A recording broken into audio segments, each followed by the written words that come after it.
¿Qué tal? Bienvenidos al debate en Razón de Estado. Como no puede ser de otra forma, hoy vamos a analizar, vamos a comentar lo que sucedió el pasado domingo 4 de septiembre en Chile. Y es que los chilenos fueron a las urnas, al plebiscito de salida, para decidir si aprobaban o rechazaban el texto que les propuso la Convención Constitucional. Por un margen muy amplio, 68% casi, ganó la opción del rechazo. Eso quiere decir que los chilenos no aceptaron la constitución que se les propuso. De momento queda vigente la actual constitución de 1980 en Chile, pero bueno, significa que habrá probablemente un nuevo proceso, como lo ha anunciado ya el presidente Gabriel Boric. Para entender mejor lo que pasa, desde Santiago de Chile ya tengo a mis dos invitados de hoy. En este caso me acompañan Pedro Varela, él es abogado e investigador del Programa Legislativo de Libertad y Desarrollo de Chile, y también me acompaña Tomás Valenzuela, también abogado e investigador del Instituto Res Pública. Ambos bienvenidos y muchas gracias por aceptar la invitación. Voy directo contigo, Pedro. Impresiones primeras, ¿no? Yo decía en la introducción, no se esperaba que ganara el rechazo, todas las encuestas así lo decían ver, pero wow, un 62% fue un resultado más allá de lo esperado. ¿Cómo lees tú esto?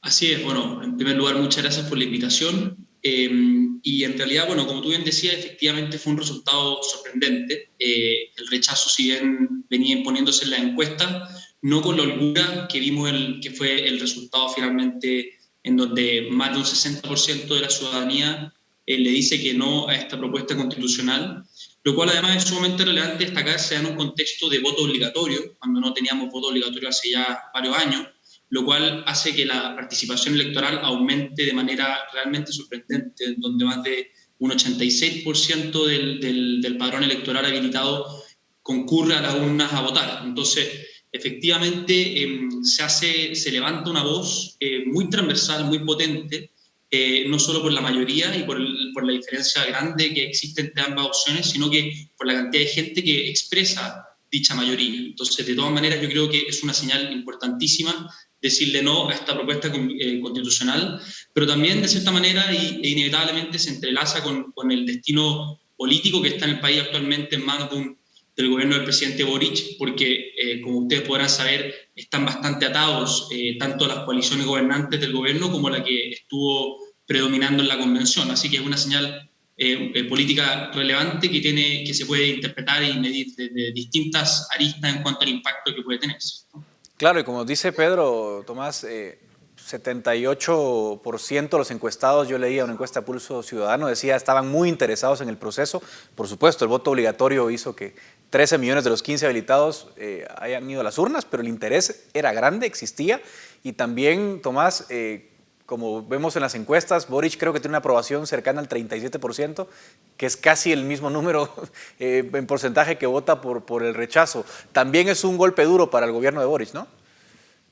Así es. Bueno, lo que pasó el domingo 4 de septiembre es que una gran mayoría social y política habló con fuerza y con claridad que el texto que nos propuso la Convención Constitucional no va a ser nuestra nueva Constitución. Los chilenos fueron categóricos, desecharon un texto que no cumplía con sus anhelos, con sus expectativas, con sus esperanzas y que por ende no merecía ser nuestra Constitución. Solo para ponerlo en perspectiva, el rechazo triunfó incluso en los grupos más desposeídos del país, un 75% de los votos obtuvo en el quintil de menos ingresos. El rechazo también obtuvo una cantidad de votos importantísima en las zonas que tienen una población indígena alta y también en la población joven, que en la última elección básicamente se había volcado a votar por el presidente Gabriel Boric. Y como tú bien lo señalas, uno podría decir que el gran perdedor de esta elección es justamente el presidente Gabriel Boric, porque él ató el destino de su gobierno al resultado del plebiscito del 4 de septiembre. Y fue prácticamente un jefe de campaña de la prueba. Entonces hoy día se ve, la verdad, muy deslegitimado, en una posición muy compleja para encabezar el acuerdo al que tendrán que llegar los sectores políticos para darle un cauce a este proceso constitucional de cara al futuro. Claro, y uno cuando ve cómo se eligió, a ver, hay que tener los momentos, ¿no? Porque cuando se celebran las elecciones para elegir convencionales, Pedro, obviamente el rechazo, Piñera es el que estaba ahí, le tocó sufrir el rechazo, digamos, el malestar ciudadano en aquel momento, y la convención realmente estuvo muy sesgada a la izquierda. Yo cuando reviso los datos veo que la lista del pueblo, Apro Dignidad y otros bloques más a la izquierda sacaron más del 35% de votos, aparte de los escaños reservados a pueblos originarios. Y incluso la Concertación le fue muy mal, sacó como 16%. Es decir, la conformación de la convención estaba claramente sesgada a la izquierda, y tengo la impresión, no sé si ustedes comparten, que estos grupos que ganaron una mayoría transitoria interpretaron muy mal su mandato, ¿no? Porque produjeron un texto constitucional muy escorado a la izquierda, Pedro, ¿o no? Absolutamente, tú muy bien lo dices. Yo creo que aquí lo que se hizo fue que se confundió una mayoría circunstancial y electoral que por de pronto estaba distorsionada por distintas reglas que tenía este proceso. Un proceso electoral o reglas electorales anómalas y que fueron ad hoc a ese proceso, o sea, con los escaños reservados de pueblos indígenas, con la conformación de listas de independientes, distintos factores que distorsionaron de cierta manera o metieron la mano en la urna, también con el caso de la paridad de salida. Entonces, distintas reglas y también obviamente el contexto social y político llevó a una mayoría a conformar, en este caso una mayoría de izquierda, a conformar la convención, en donde la derecha no tenía ni siquiera un tercio en dicha conformación, también con una composición de más de 2/3 o con una importante cantidad de personas que eran independientes, ¿cierto?, nuevos en política. Todo eso y todo ese 80% con el cual comienza el proceso constitucional pareció haber cegado a los convencionales a ensimismarse y a creer que ellos tenían finalmente esa mayoría electoral era una mayoría política y social, cuando no. Entonces eso llevó a que la derecha no fuese escuchada, fuese excluida sistemáticamente del proceso. Las propuestas constitucionales por parte de la minoría de derecha no fueron en ningún caso tomadas en consideración, lo cual llevó no solo a un proceso muy excluyente, sino que a un texto muy excluyente, a un resultado, un texto maximalista, muy programático, en donde se trató de imponer esta mayoría circunstancial en el texto constitucional, y eso obviamente dejó de lado a mucha gente que terminó decepcionada no solo con el resultado, sino que con un proceso sumamente excluyente y sumamente soberbio en su actitud, en ese triunfalismo. Llevó finalmente a no ver que lo que se está tratando de imponer al final no era un punto de unión y de consenso como lo que debe ser una constitución, sino que más bien era algo muy programático y en este caso circunstancialmente muy inclinado hacia la izquierda. Claro, y ahora digamos, lo que me llama la atención, Tomás, es que como ya recordamos, ¿no?, que la conformación de la convención estaba muy escorada a la izquierda. También es cierto que es una derrota para digamos, el anti-establishment, ¿no? Porque ellos fueron la mayoría, la izquierda fue la mayoría, pero también las listas independientes de izquierda. Es decir, parece ser que la ciudadanía reclamó y castigó a los políticos tradicionales, pero les fallaron estos políticos anti-establishment, ¿no? O sea, eso también es un mensaje que hay que destacar, ¿no? Claro, ese es un fenómeno bien interesante porque en las elecciones que para conformar la Convención Constitucional obtuvo una amplia mayoría la lista del pueblo, que eran independientes que se unieron para ir bajo una misma lista. Independientes que no formaron una coalición clara, que no estaban bajo un mando común y que ciertamente al final terminaron desilusionando a la ciudadanía. Y yo aquí quisiera hacer una reflexión en cuanto al resultado de ese trabajo de los convencionales, ¿no? Porque uno el resultado lo puede ver desde tres ópticas, desde el fondo, desde la forma y también desde la situación política actual. En el fondo se intentó, sobre todo impulsado por esta lista de independientes, ¿cierto?, la lista del pueblo, de implantar una idea de plurinacionalidad que es ajena a la realidad chilena. Chile tiene un 12% de población indígena, que si bien es alto, no alcanza como para sostener que Chile sea un país plurinacional. Y esa idea se oponía a la tradición de chilenidad, a la tradición de nación chilena, y que claramente la gente masivamente rechazó en el plebiscito constitucional. Por otra parte, también intentaron establecer un cúmulo de derechos sociales, pero que traía como contrapartida limitar libertades que son altamente valoradas por los ciudadanos chilenos, como por ejemplo elegir el sistema de salud o elegir el establecimiento de educación donde estudian sus hijos. Este catálogo de derechos sociales venía marcado por un fuerte estatismo y por la exclusión de las personas en la solución de problemas públicos. Y eso la ciudadanía lo rechazó con mucha fuerza. Y por último, y esto sí fue muy característico de este grupo en particular, que la propuesta de la convención no traía herramientas reales para enfrentar el gran problema que hoy día tiene Chile, que es la falta de seguridad y de orden público. Entonces, como no respondieron al gran problema social que hoy día enfrentamos, y de hecho muchas de estas personas validaban hechos de violencia, es que también la ciudadanía vio en el texto constitucional una herramienta que no respondía a los problemas que estamos viviendo hoy en día en nuestro país.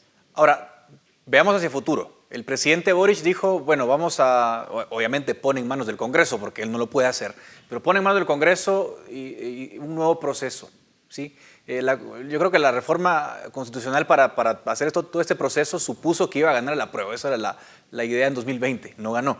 Legalmente, Pedro, explícanos qué escenarios legales se ven en función de lo que anunció el presidente Boric. ¿Qué tiene que pasar para que se inicie tentativamente un nuevo proceso?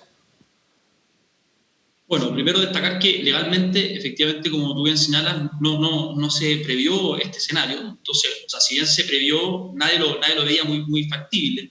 Y lo que se estableció en términos legales, lo que establece nuestra Constitución actual es que de ganar la opción rechazo sigue vigente la Constitución actual. Entonces, así no nos encontramos en un vacío, sino que eso es bastante claro. Ahora bien, eso es muy distinto de lo que puede hacer más bien el arista política, ¿cierto? Cómo reaccionan las fuerzas políticas.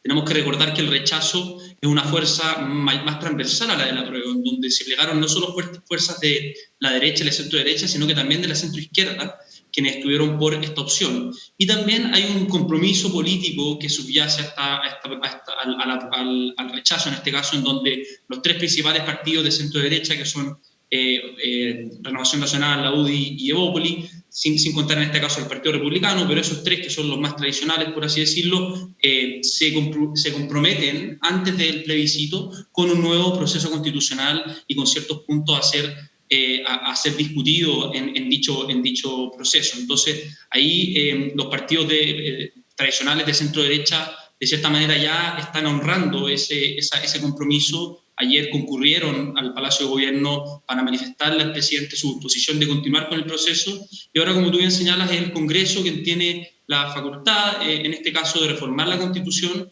para llevar adelante un nuevo proceso constitucional que admite diversas formas, ¿cierto? Puede ser llevado adelante por el mismo Congreso, ¿cierto? Puede ser por el Congreso apoyado por una comisión de expertos, puede ser por una nueva convención. Aquí está absolutamente abierto el escenario y van a tener que ser las fuerzas políticas las que tengan que alcanzar un escenario que permita concluir o empezar a concluir este proceso de manera lo más rápida posible, porque ya los chilenos en el fondo quieren que este proceso se cierre de buena manera, pero al mismo tiempo que no absorba toda la discusión pública, sino que el gobierno pueda abocarse paralelamente a la solución de los problemas que más aquejan a la ciudadanía, que son la seguridad, que son hoy día la falta de crecimiento económico, la inflación, entre otras cosas. Entonces aquí hay que establecer una agenda paralela de políticas públicas que tiene que impulsar el gobierno, urgencias, y por otro lado continuar con este proceso. Ahora, Tomás, digamos, ¿qué escenarios ves tú? Porque definitivamente Boric no goza del respaldo popular amplio, que eso hay que decirlo. Como ya lo han planteado ustedes, no parece viable que se quede la actual Constitución porque hay demandas demasiado transversales por el cambio, o sea que algo tiene que pasar.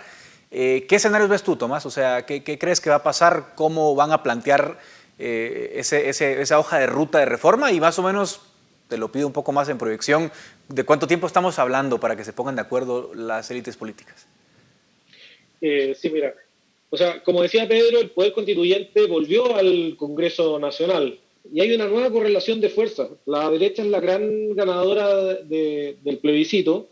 Resurgieron también movimientos de centro-izquierda que habían estado en el último tiempo muy opacados, y el oficialismo queda acorralado a una minoría social y política. Como te decía, el presidente está muy deslegitimado dada su alta intervención en la campaña, ¿no? Como para conducir este proceso constituyente. Entonces, hoy día quien tiene el sartén por el mango, como dice el dicho, es el Congreso Nacional. Y, bueno, cualquier acuerdo político tiene que necesariamente tener en consideración los resultados de los dos plebiscitos. El plebiscito de entrada, donde un 80% de la población se manifestó porque quería una nueva constitución, y el plebiscito de salida, donde más del 60% de los chilenos dijeron que la propuesta de la convención, tanto en su forma como en el fondo, no era el texto que querían los chilenos. Por ende, como decía Pedro, van a tener que ser los políticos desde el Congreso quienes establezcan el mecanismo, sea a través de una nueva convención, sea que el Congreso si rogue el Poder Constituyente y ellos lleven a cabo la reforma, pero en cualquier caso, no podemos volver a repetir los mismos errores que se cometieron con la Convención Constitucional, tanto en las reglas para su conformación, los escaños reservados o la paridad de género, que no era en la presentación de candidatos, sino que era en el resultado y que hizo corregir los resultados, dejando fuera personas que habían obtenido muchos votos, y una serie de reglas que en definitiva llevaron a una conformación que contribuyó a una constitución que era muy identitaria, ¿no?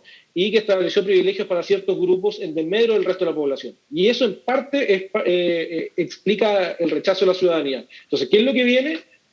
Van a tener que ser las fuerzas políticas en un corto plazo quienes determinen el órgano que va a llevar a cabo la modificación constituyente, pero ciertamente va a ser muy distinta a la que hizo la Convención Constitucional con una hoja en blanco y que fue un proyecto fracasado. Hay sectores políticos que están buscando un acuerdo rápido antes de los próximos 10 días. Sin embargo, yo creo que hay que dejar de cantar un poco este proceso. Recién estamos viendo los resultados de lo que pasó. Todavía falta un poco de análisis, así que si hacemos las cosas apuradas los chilenos, probablemente podemos caer en las mismas faltas que nos llevaron a un proceso fallido. Lo conveniente es que en un breve plazo, pero no con apuro, sin calma, pero sin prisa, podamos definir las reglas que nos permitan una constitución que respete las libertades de las personas, que entienda que la iniciativa privada es clave para la solución de los problemas públicos y que también consagre los derechos sociales, pero de manera cierto, responsable y no como lo hizo la Convención Constitucional. Pues yo celebro que haya ganado el rechazo porque, como ustedes lo han planteado, era un texto, era un programa de gobierno de izquierda, en realidad no era una constitución.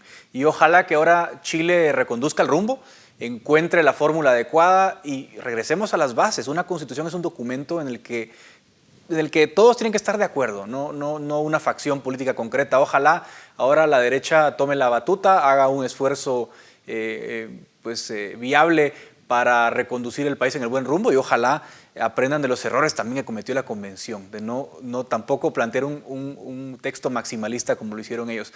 Muchísimas gracias Pedro Varela y Tomás Valenzuela por acompañarme de Santiago de Chile. Hasta aquí llega el debate en Razón de Estado.